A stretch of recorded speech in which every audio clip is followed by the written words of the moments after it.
জানেন আপনি যখন মারা যাবেন মুনকার নকির আসার আগে আরেকটা ফেরেশতা কবরে আসবে, যার নাম রুমন।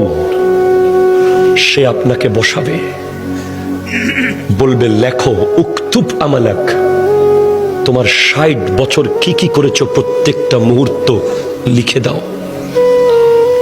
৭০ বছর যা যা করেছো সব লিখে দাও। ৯০ বছর যা যা করেছো সব লিখে দাও। আপনি জীবনে একটা বাজারের লিস্ট লেখেন নাই, আপনি জীবনে একটা দোকানের হিসাব লেখেন নাই, আপনি ট্যালেন্ট ছাত্র ছিলেন, শুধু লিখতে বিরক্ত লাগে বলে আপনি ফার্স্ট ক্লাস পান নাই কলেজে, ইউনিভার্সিটিতে।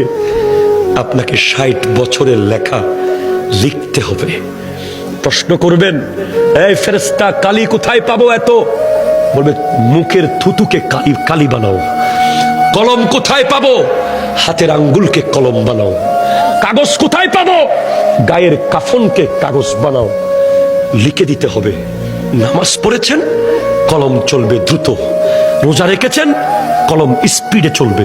দান করেছেন, কলম স্পিডে চলবে। মা বাবার খিদমত করেছেন, কলম দ্রুত চলবে।